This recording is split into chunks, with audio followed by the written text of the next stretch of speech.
Hey guys, so welcome to my video today. Today we're going to talk about acceptance, which is something that, as I said yesterday, I wanted to talk about more about like Dr. Greenberger and question and answers. We're going to talk about that too. First, we're going to talk about acceptance. Like obviously I'm going to do my exposure, so you can see I got the food here and everything. Honestly, I'm going to be honest, with the exposures and everything, I'm going to be keeping on doing them. I think perhaps I'm overdoing them though, because I've been thinking ever since watching those Obsessed episodes from A&E, like the people, even the best therapists have only about 12 weeks of exposure therapy. So, I've been doing this for about 7 months. So I think I'm fairly confident to kind of perhaps not do my exposure so much on tape anymore. Like I'm still gonna eat. I'm not gonna lie on video. I mean, Paris today will actually come on video. Like, I mean, I hope I'll never come on video and be like, hey guys, I've eaten and everything's great. In reality, I haven't eaten. So with that being said, I do fear that perhaps happening. So honestly though, I fear that I can possibly, with all due respect to like, I guess, I mean, myself and I guess, I don't know, with all due respect to I mean others who perhaps may need a longer time with exposure. What the hell? Sorry guys, I'm noticing there's like an odd thing in my oil. I'm trying to make food and there's like it's making me angry. I don't know what it is. It's like a plastic something. Like obviously when you have choking phobia, the last thing you want is like to see, right, shit in your oil. And now that shit has actually caused a fire alarm. So I apologize.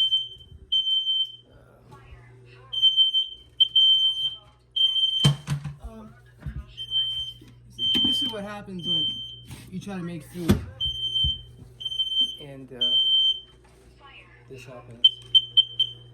So shut up. Jesus Christ, we get it, there's a fire.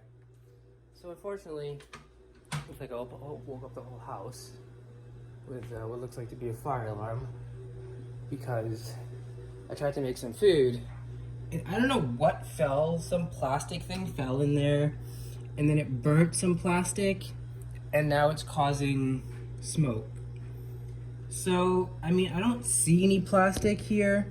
Obviously though, because of my choking phobia, I'm not going to take any risks, so I'm going to clean this whole thing out. We're not going to have chicken nuggets and fries.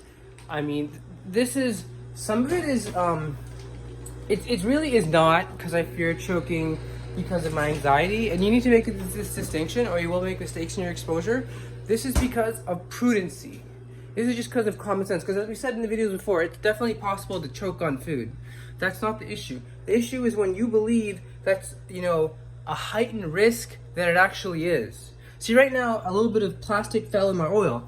That burnt the oil. That also burnt the plastic in the oil, which caused perhaps chemicals. More importantly for me, it caused burnt plastic to enter my oil, which means I need to clean it all out because I don't want to eat burnt plastic. So that's what's happening now.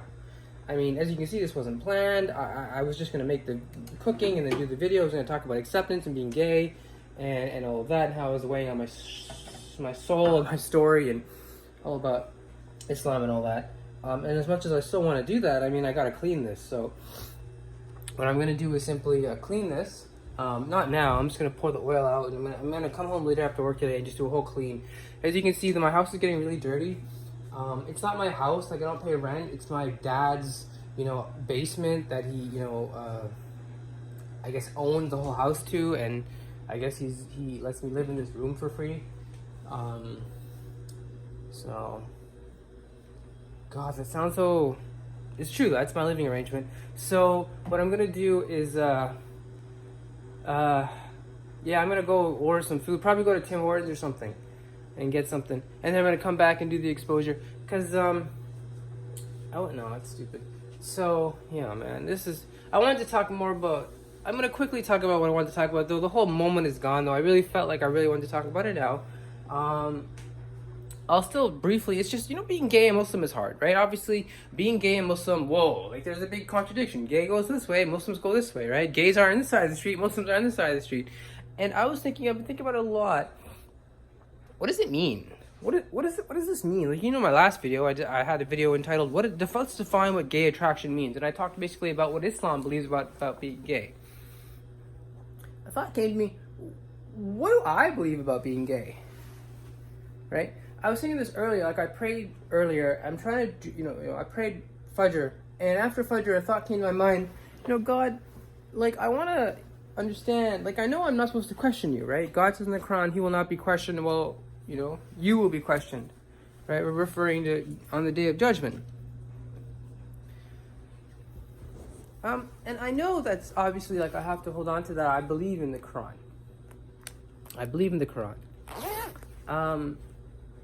In that same breath, what I want to say is though, God definitely has a distinction He's made between the people of Lut, people of Lot, and those who chose not to follow the people of Lot, right?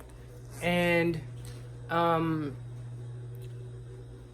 it's a very complicated idea, so bear with me. What I'm trying to say is, how we all know, I mean, hopefully most of us all know and believe and have, I guess, faith in the American Pediatric Association, who says that one's sexual orientation has basically determined at birth. So therefore, one had no control over their genetic sexual orientation, their genetic predisposition to, for example, like males or to like females. That was determined at birth genetically, and there's nothing. I mean, did you choose to be born? Is basically the question, right? You didn't. So since there was no choice there taking place, that's how one can say being gay is not a choice. So with that being said, I thought to myself, God makes a distinction though between, I guess, those who chose to be gay and those who didn't. Those who chose to follow the people of Lot and those who didn't. So, bear with me, I'm just going in my car. Just give me a second, I'm gonna pray.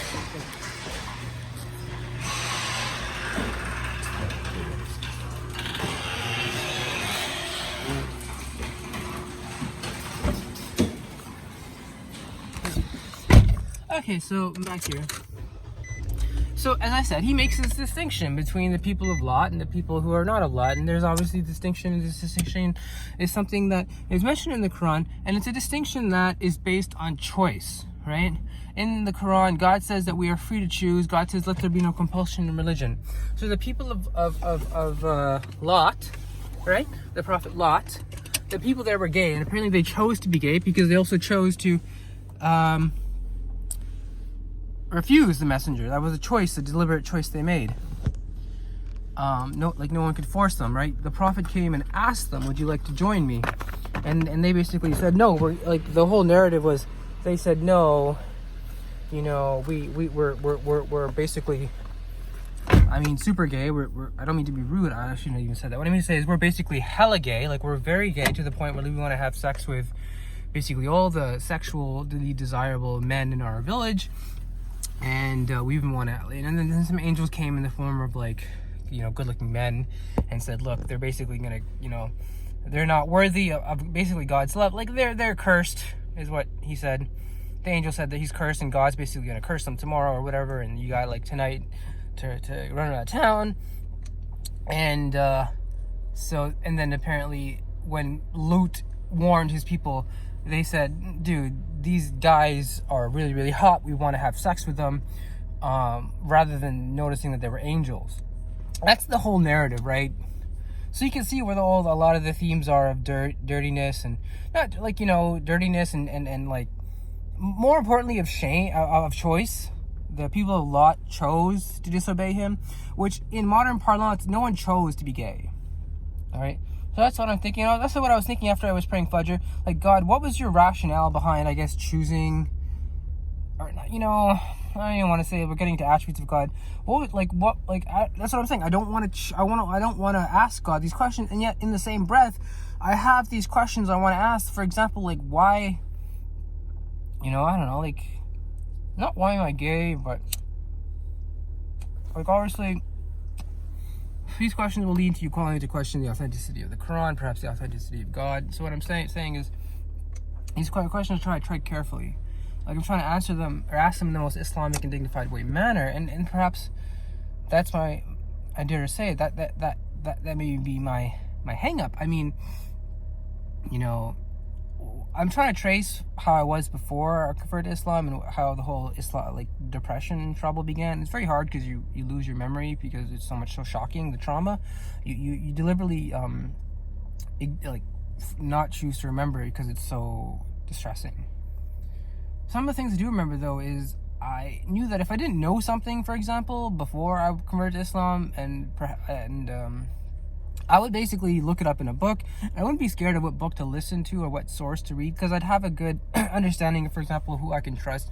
Like, if, for example, if I didn't know something, I would know, like, oh, these are Fox News, they're conservative, and they have a certain bent, and I can understand them, and you don't definitely agree with them, though you can be informed, and CNN has a certain bent about being globalists and neoliberals and all democratic, so you understand, you can get a better understanding of the world, and you're allowed to free to choose your own opinion.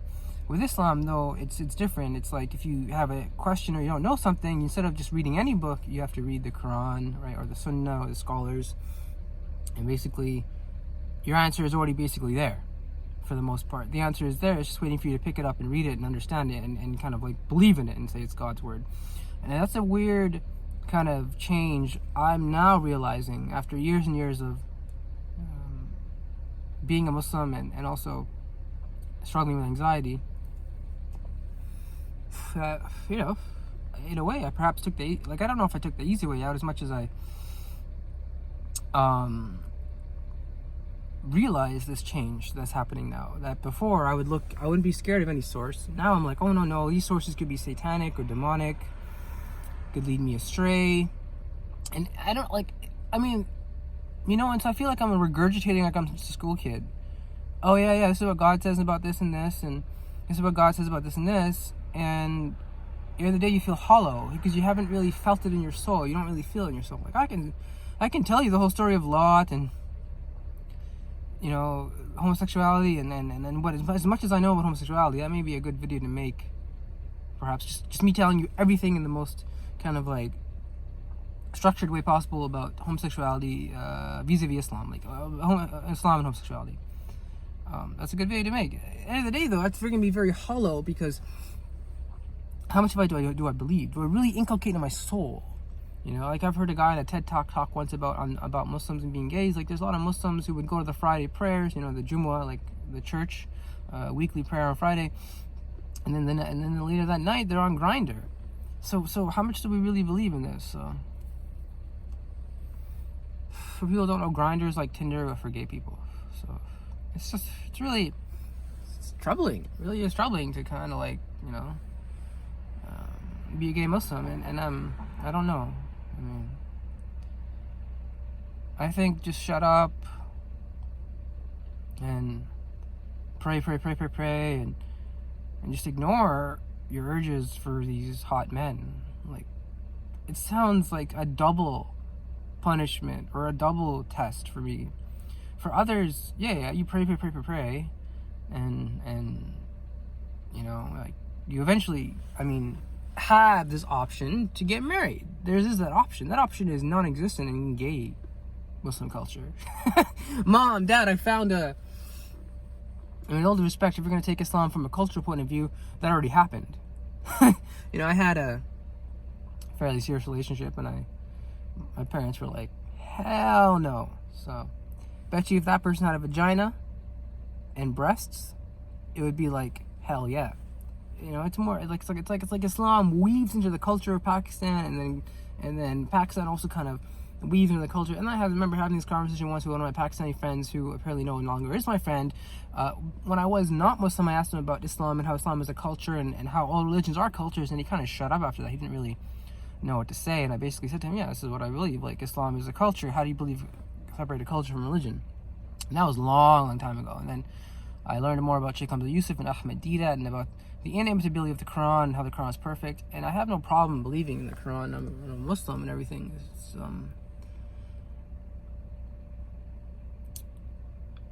as I said in the same breath, despite all that, Islam has major problems. I don't know if Muslims have major problems dealing with gay people. All right, let's not beat around the bush. They're sexist. Most of them are sexist. The ones that aren't have to learn to not be sexist. Like, and that's good. I'm saying is that's the society. There's also society in most traditional cultures.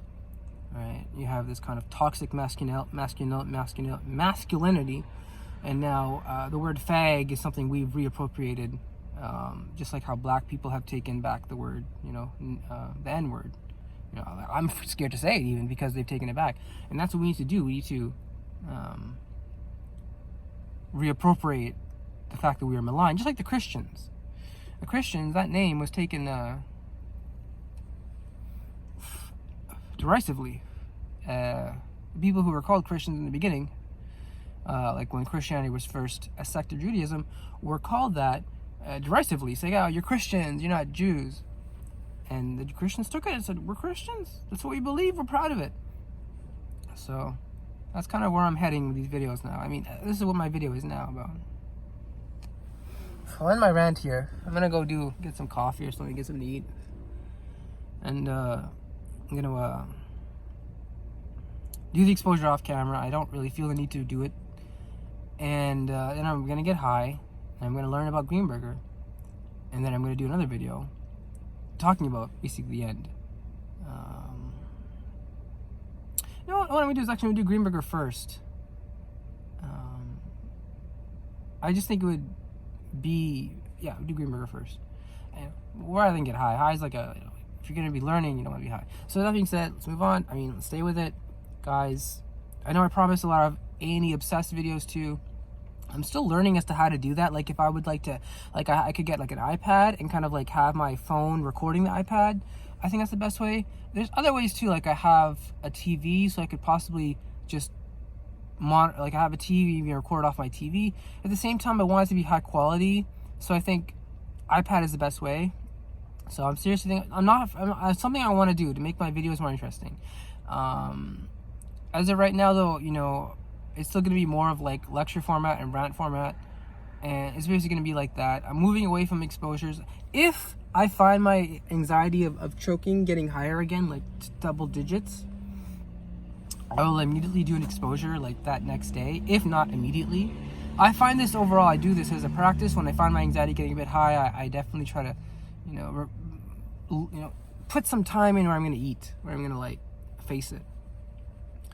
So with that being said, I hope these videos are helpful to anybody who still watches them or whatnot. Alright guys, so next video will be basically FAQs for Dr. Greenberger's Mind Over Mood.